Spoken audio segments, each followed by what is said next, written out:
ညီလေးတယောက်ကမိထားတဲ့ YouTube channel ကောက်ဖွင့်နေโอเคဟုတ်ပြီဒါဆိုမိတ်ဆွေတို့ပေါ့နော် YouTube channel ထဲရေးဆုံးဝင်လိုက်ပါပေါ့ဟိုအောက်မှာပေါ့နော်အဲ့ဒါကိုက UR profile လေးရှိတယ်ပေါ့နော်အဲ့ဒါလေးတစ်ချက်နိုင်လိုက်ပါပေါ့နော် profile လေးနိုင်လိုက်ပါအဲ့ဒါကတော့ပေါ့နော်ကျွန်တော်ရဲ့ channel လေးဖြစ်ပါတယ်ပေါ့နော်ကျွန်တော်ရဲ့ channel လေးပေါ့နော် subscribe တွေလုပ်ပြီးလို့ရတယ်နော် subscribe လေးလာလုပ်ပြီးလို့ရတဲ့ခါတည်းကြော်ညာပေးလိုက်တယ်ပေါ့နော်လည်းဟုတ်ပြီဒါဆိုကျွန်တော်တို့ပေါ့နော် YouTube channel တခုဘယ်လိုမျိုးစဖွင့်ရမှာလဲဆိုတော့မိမိတို့မှာပေါ့နော် Gmail account တစ်ခုရှိဖို့လိုတယ်ဒါဆိုမိတ်ဆွေတို့ပေါ့နော် Gmail account ကိုမှဖွင့်ထားပြီးပြီဆိုရင်ပေါ့နော်ဒီ setting လေးကိုထပ်မံပြီးတော့နှိပ်လိုက်ပေါ့နော်ဒီမှာမိတ်ဆွေတို့ပေါ့နော် Sweet account ဆိုတဲ့ဟာလေးရှိတာဖြစ်တယ်ပေါ့နော်ဒီနေရာလေးမှာအဲ့ဒီ Sweet account လေးကိုပေါ့နော်နှိပ်ရမှာဖြစ်တယ်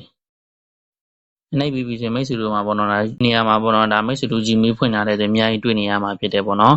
မိတ်ဆွေတို့ကိုဖွင့်ခြင်းတဲ့ Gmail နဲ့အဆုံးဖွင့်နေကျွန်တော်ကတော့အဆုံးစမ်းပြပေးမှာဖြစ်တယ်ပေါ့နော်ဆိုတော့ဒီ Gmail လေးနဲ့အဆုံးဖွင့်လိုက်မယ်နှိပ်လိုက်မယ်ဒါဆိုဟုတ်ပြီပြန်နှိပ်ပြီးပြီဆိုတော့ Gmail ပြောင်းလိုက်ပြီပေါ့နော်ပြောင်းပြီးရင်ပြန်ပြီးတော့ကိုယ့် profile လေးထပ်မှန်ပြီးတော့ပြန်နှိပ်ပါဒီအောက်မှာ UR ဆိုတာကိုယ့် profile လေးနှိပ်ပြီးပြီဆိုရင်မိတ်ဆွေတို့ပေါ့နော် create channel ဆိုတဲ့ဟာအဆုံးနှိပ်လိုက်ပါပေါ့နော်ဒီနေရာလေးနှိပ်လိုက်ပါနှိပ်ပြီးပြီဆိုရင်မိတ်ဆွေတို့ဒီနေရာမှာ channel အနိုင်အဆုံးပေးရမှာဖြစ်တယ်ပေါ့နော် channel နဲ့နေအဆုံးပေးဖို့ဆိုတာဒီနေရာမှာမိတ်ဆွေတို့ channel နဲ့အဆုံးပေးရမယ်ပေးမယ်ဆိုရင်ဒီခဲတံလေးကိုနှိပ်ပါပေါ့နော်ခဲတံလေးအဆုံးနှိပ်လိုက်နှိပ်ပြီးပြီဆိုရင်မိတ်ဆွေတို့ပေါ့နော်ကိုပေးခြင်းတဲ့နာမည်ပေးပေါ့နော်ကိုပေးခြင်းတဲ့နာမည်ပေးပါသူကနာမည်ပေးတဲ့အခါမှာဆိုရင်မြန်မာလိုပေးတယ်ဆိုရင်စိတ်အဆင်မပြေပေါ့နော်အင်္ဂလိပ်လိုပေးတာပိုကောင်းတယ်ပေါ့နော်ကျွန်တော်ကတော့ဗီဒီယိုဖိုင်လုပ်ပြတယ်ဆိုတော့ဒီနာမည်ပဲထားလိုက်တော့မယ်ပေါ့နော်ဒါဆိုကျွန်တော်တို့နာမည်ပေးပြီးပြီဆိုရင်ဒီပုံမှာဟိုပုံမှာစေတီရှိတယ်ပေါ့နော်စေတီကိုတစ်ချက်နိုင်လိုက်ပါဒီစေတီနိုင်ပြီးပြီဆိုရင်မိတ်ဆွေတို့ဒီအောက်မှာတော့ပေါ့နော်ကိုယ့်ရဲ့ channel ရဲ့ဟိုပါပေါ့နော်ကျွန်တော်တို့ user name လို့ခေါ်တယ်ပေါ့နော်ကိုပြောင်းခြင်းနဲ့လည်းပြောင်းလို့ရတယ်မပြောင်းခြင်းရင်သူကပေါ့နော် auto ပေးတာဖြစ်တယ်ပေါ့နော်ပြောင်းခြင်းနဲ့ဆိုဒီခဲတံလေးပြောင်းပြီးတော့ကိုကထားခြင်းနဲ့နေရာပြန်ထားကျွန်တော်ကဒါမပြောင်းတော့ဘူးပေါ့နော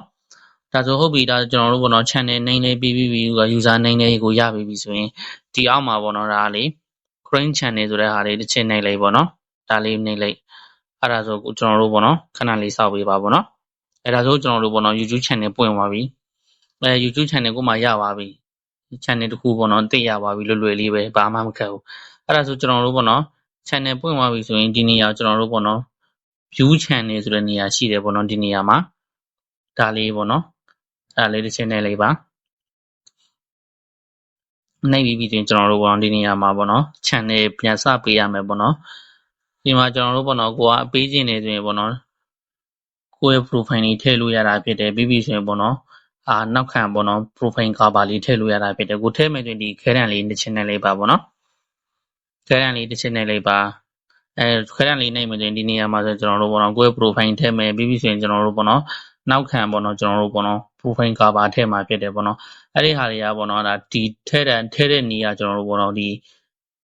YouTube မှာရိုက်ရှာလို့ရတယ်ပေါ့နော်ဒါ Google မှာလည်းတွားပြီးတော့ကြည့်လို့ရတာဖြစ်တယ်ကိုယ့်ရဲ့ channel name မှန်ပြီလားပေါ့နော် user name တွေပြီးပြီဆိုရင်ဒီနေရာမှာကျွန်တော်တို့ပေါ့နော်ဗာလဲဆိုတော့ကိုယ့်ရဲ့ link တွေလည်းပေါ့နော်ဒီမှာတစ်ခါတည်းပေါ့နော်ပေးလို့ရတယ် YouTube channel link ပေးမယ်ဆိုရင်ဒီ link လေးနှိပ်ပြီးတော့ကိုကပေါ့နော်ကိုယ်တငယ်ချင်းတွေပို့လို့ရတာဖြစ်တယ်ပေါ့နော်အောင်လုံးပါလဲပေါ့နော်အကြောင်းအရာတွေကျွန်တော်တို့ပေါ့နော်ထည့်ဖို့လိုတယ်ပေါ့နော်ဒီနေရာမှာဆိုရင်ကိုယ့်ရဲ့ပေါ့နော် YouTube channel ဘယ်အကြောင်းအရာလဲစားတောင်းပိုင်းလားနီးပညာပိုင်းလားဒါမှမဟုတ်ရင်လည်းပေါ့နော်ဟင်းချစ်တဲ့ပိုင်းလားဒီနေရာမှာကိုကပေါ့နော်ဒီအင်္ဂလိပ်လိုဖြစ်ဖော်ပြပေးဖို့လိုတယ်ပေါ့နော်ဖော်ပြပေးပြီးတော့ဒီမှာစိတ်လေးတစ်ချင်းလိုက်တယ်ဆိုရင်ရပြီပေါ့နော်အဲ့ဒါဆိုကျွန်တော်တို့ဒါ YouTube channel ပေါ့နော်ဒါ YouTube ထဲမှာဝင်ပြီးတော့ပေါ့နော်ပြတာပေါ့နော်ကိုတိုင်ကပေါ့နော်ဒီ Chrome ကနေစာဝင်ပြီးတော့ဖောက်တယ်ဆိုရင်လည်းပေါ့နော် Chrome ကနေစာဝင်ပြီးတော့ကျွန်တော်တို့ပေါ့နော